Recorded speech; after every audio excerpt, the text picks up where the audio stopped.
मेला glow rich cream आउपर आपण मानकर एते सारा डाउट जानिया पई एते आग्रह कि दीदी गोरा कराउची केते मात्रा रे गोरा कराउची साइड इफेक्ट अछि ना नाही ताको आमे केमती व्यवहार करिवु को क्रीम टा गोरा कराउची आउडा जानिबा भी निहाती इंपोर्टेंट। मेला ग्लो रिच रो बहुत गुडाय भेराइटी आसुची माने 2 ରୁ 3टा पाखा पाखी मो जानिबारे 2टा भेराइटी तो 2टांग भेराइटी रो काम अलग अलग माने आपणकर गोटे गोरा करइबो गोटे आपण मानकर पिगमेंटेशन को दूर करइबो किंतु आपण मानकर स्पेशल जानिबा दरकार पड़ुची कि को क्रीमटा एक्चुअली रे गोरा करूची। तो आज भिडटा स्पेशली से जो मैंने मेला ग्लो उपर किछिटा जानिया पई चाहूतिले ऑलरेडी मु मेला ग्लो रो आउ गोटे क्रीम अपलोड कर सारी तार रिव्यू सहित जदि आपण माने देखि ना जाकि चेकआउट करेंगे एटा होची तार सेकेंड क्रीम। तो आपको आज मु रिसीव करिछि यार अनबॉक्सिंग करबा टोटल डिटेल्स जानिबा केमती यूज करेंगे साइड इफेक्ट अछि ना नहीं गोरा करइबो ना नहीं केते दिन परे आपण मानकु विजिबल रिजल्ट मिलिबो तो सबू जिनस आपण मानक सहित क्लियरली शेयर करबी। तो हाय समस्त को मु शिवानी वेलकम करुच्ची मोर YouTube channel blogging with Shivani को टाइटल आउ थंबनेल तो आपण माने जानि जाइथिबा बहुत ही एक्साइटमेंट थिबे ए क्रीम ऊपर जानिबा पाइका। तो चलतु आज भिडियो टी स्टार्ट करबा आउ हाँ जदि आपण माने चैनल नुआ अछंती चैनल को निहाती भाव में सब्सक्राइब कर देबे। देखो मु जेमति कहली एटा होची मेला ग्लो रिच क्रीम आपण माने देखि पारुथिबे यार आउ गोटे क्रीम अच्छी जोटा कि आपर पिगमेंटेशन है डार्क स्पॉट है अनइवन स्किन टोन है ताकू क्लियर कर हेल्प करे। ऑलरेडी मो चैनल अपलोड अच्छी जदि आप देखी ना जाकि चेकआउट करेंगे नहले मुझे ताऊपर गोटे वीडियो भी आनी।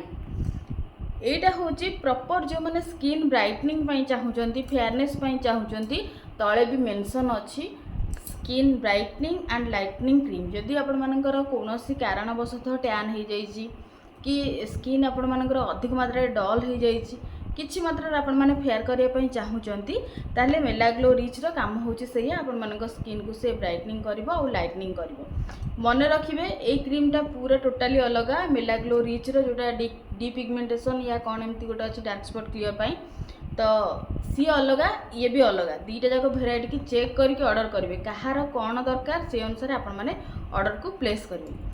तो मु स्क्रीन भी लगेदेवी जोटा कि आपको सुविधा हम। यहाँ हूँ 15 ग्राम प्रॉडक्ट यहाँ मत पड़गला 453 या 54 टंका 442 अच्छी किंतु मत 453 की कौन पड़ी मुझे स्क्रीन रे लगेदेवी तार प्राइसटा से रिसीव हम पूरा छोट यार इंग्रेडिएंट रे सेमती किछि हार्मफुल इंग्रेडिएंट नाही कोजिक एसिड अच्छी आउ आमर नियासिनामाइड अच्छी जोटा कि आम स्किन को फेयर करिबारे हेल्प करे। कोजिक एसिडटा खास करके आम स्किन को फेयर करिबारे हेल्प करे नियासिनामाइड आम स्किन जो डार्क स्पॉट अच्छी अनइवन स्किन टोन अच्छी ताकू क्लियर करिबारे हेल्प करे। तो सेमती किछि हार्मफुल केमिकल एथिरे नाही। एटा देखंतु बॉक्स भितरु एडिकिटे ट्यूब बाहर 15 ग्राम माने आपण माने जानि परथिबे एतिकी साइज रो ट्यूबटा बहुत छोट ट्यूब आउ 400 केते टका लाडू टिके एक्सपेंसिव हे जाउची कारण ये मैक्सिमम 15 दिन कि 20 दिन हार्डली जीव। तो आपण माने सबु बेले लगे पारला भलिया ही परचेस करेंगे जदि अधिक टैन हो जाइए किछि मात्रा रे आपण माने चाहूचंती ताहले आपण माने आकु परचेस करके लगे पारिबे। अप्लाई एठी तो देछि कि apply twice in a day आउ जेहेतु कोजिक एसिड अच्छी एते भी हार्मफुल नुह जदि आपण माने दिन रे भी अप्लाई करिया पई चाहिबे आकु फेस रे अप्लाई करि पारिबे किंतु मो मतरे दिन रे जेहेतु सनलाइट रहूची आमे सब बेले रोसई करूचे निया पाखरे रहूचे तो मो मतरे आकु आपण माने दिन रे माने न लगेबेटा ही बेटर आपण माने केवल राति रे ही आकु अप्लाई करिवे आउ बहुत ही कम क्वांटिटी लगेबे अधिक मात्रा लगेबा कोनोसी आवश्यकता नहीं। ये जतिक दिन काम करबा कथा सेतिक दिन ही काम करिवो एमिति नुह कि आपण माने अधिक अप्लाई कर देले बहुत जल्दी गोरा हो जिवे ना। आर टेक्सचर आर कलर भी आपण मानकु देखै दउची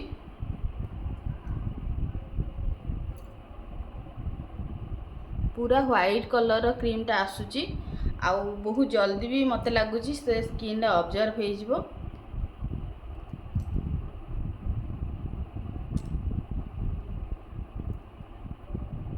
वाटरी बेस रो क्रीम रहुची ऑयलीनेस आपण मानकु फील ही हबनी ऑयल टेक्सचर जमा भी नुह पूरा बढ़िया स्मूथ रे स्किन ऑब्जर्व हो जाउची।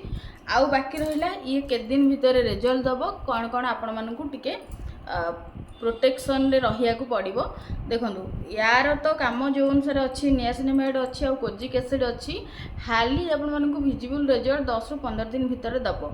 टाइम आको टिके लागिबो कारण ये कौनसी स्टेरॉइड वाला क्रीम नुह आपण मानकु एटा बुझिकी ही आको अप्लाई करिया पड़िबो। बाकी रहिला कौ समय लगे राति समय लगे आउ साइड इफेक्ट कथा कही रखुची। साइड इफेक्ट देखंतु एथिरे एमिति किछि हार्मफुल केमिकल से मेंशन करनी जो थी कि आपण मानक स्किन इरिटेट हबो किछि उठिबो साइड इफेक्ट हबो किछि भी सेमति किछि नाही एथिरे। तो आज पर्यंत साइड इफेक्ट आर ये क्रीम रो किछि बाहरेनी तथापि भी कहूची जदि आपण मानकर सेंसिटिव स्किन अच्छी आको अप्लाई करिया पई चाहूचंती फास्ट हैला आपण माने टिके ये कान पछपटे हो हाथ हो टे पैच रेस्ट करदे गोटे दिन वेट करेंगे जदि कुंडई हो रेडनेस आसूसी देखिए तापर आपण मैंने अप्लाई करेंगे।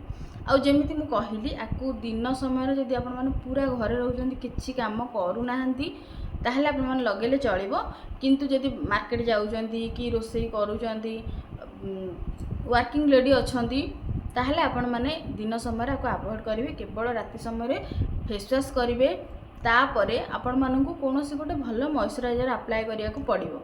मु एथि पय कहूची जेतु नियासिनामाइड अछि किछि मात्रा आपण मानक स्किन को से ड्राई कर माने जदि अधिक मात्रा पिंपल वगैरह उठुथुबो ताले ड्राई टिके लागि पारे आपण मानकु सेथि पय कहूची किछिटा जे कोनोसी नाइट रे क्रीम लगौचंती स्किन को टिके माने प्रिपरेशन करिकि तापरे क्रीम को आपण माने अप्लाई करबे। तो गोटे भल मॉइस्चराइजर लगेबे तापर आको अप्लाई करेंगे आ 8-10 दिन पर आपण मानकु निहाती भाबरे विजिबल रिजल्ट देखिया को मिलिबो। बाकी रहिला कि आको आपण माने के दिन लगे पारिबे। देखो क्रीमटा पूरा सेफ फिर भी मु कहूची जेतबेले आपण मानकु गोटे भल रिजल्ट मिली जिवो सैटिस्फाइड कि नाई मते एबे क्लियर लागुची स्किन कि मो स्किन आगुर जेति कि ब्लैक पड़ जाइतला माने मते क्लियर लागिलानी तापरठू आपण माने आको छाडी देई पारिबे। तापर भी जब आप मैंने कंटिन्यूअस लगे चाहूँगी ताहले गोटे काम करेंगे किसी दिन गैप देदेवे माने 2-3 मास लगेले गोटे मास मझे गैप देदेवे पुणी 2-3 मास लगे पुणी गोटे मास गैप देदेवे ये लगे कंटिन्यूअस लगेबार कौन से आवश्यकता नहीं। रिजन हूँ कौन जहाँ भी गोटे मेडिकेटेड क्रीम आपको केवल डॉक्टर माने रेफर कले कौन सी रिजन जोगुरु ही लगेवा कथा। किंतु जेहेतु आजिकल फेयरनेस एते बढ़ीगलानी आम निजे निजे किसी भी क्रीम सर्च करके लगे दौचे से आमको आवश्यकता पड़ूना। फिर भी यहीटा कहूची कि जी दिन माने रिजल्ट आपण माने विजिबल हो जाऊँगी जी आप सैटिस्फाइड लगुच तापर न लगेबाटा ही बेटर। आउ आपको लगे मैंने सनस्क्रीन मस्ट अप्लाई करेंगे दिन में भी मॉइस्चराइजर निहाती भाव लगे स्किन ड्राई हबार बहुत मात्रा चांस अच्छी। आपण मैंने एबे क्लियर हो गले केवल या जो परचेस करेंगे गोटे जिनस देखिए स्किन ब्राइटनिंग एंड लाइटनिंग रही दरकार। आउ जदि डार्क स्पॉट अच्छी कि पिंपल अच्छी कि स्किन रे पिगमेंटेशन अच्छी मेलाजमा अच्छी ताहले तार अलग क्रीमटा अच्छी मु ऑलरेडी चैनल अपलोड करी जमी कही तार भी आ गोटे वीडियो मु नहीं आसबी आ दुईटा जगह गोटे कंपैरिजन वीडियो भी आनी जोटा कि आपण मानकु पूरा डाउट क्लियर करदेव। तो आशा करुँची आपण मानकर मेला ग्लो रिच उपर जहाँ भी डाउट थिला मु क्लियर कर पारिछि। जदि आउ किछि भी जानिबार अछि आपण माने मते कमेंट सेक्शन में जणैले मु आपण मानकु डिटेल्स रे जणैबी। एबे रहुछि पुणी देखा हबो मोर गोटे नया वीडियो।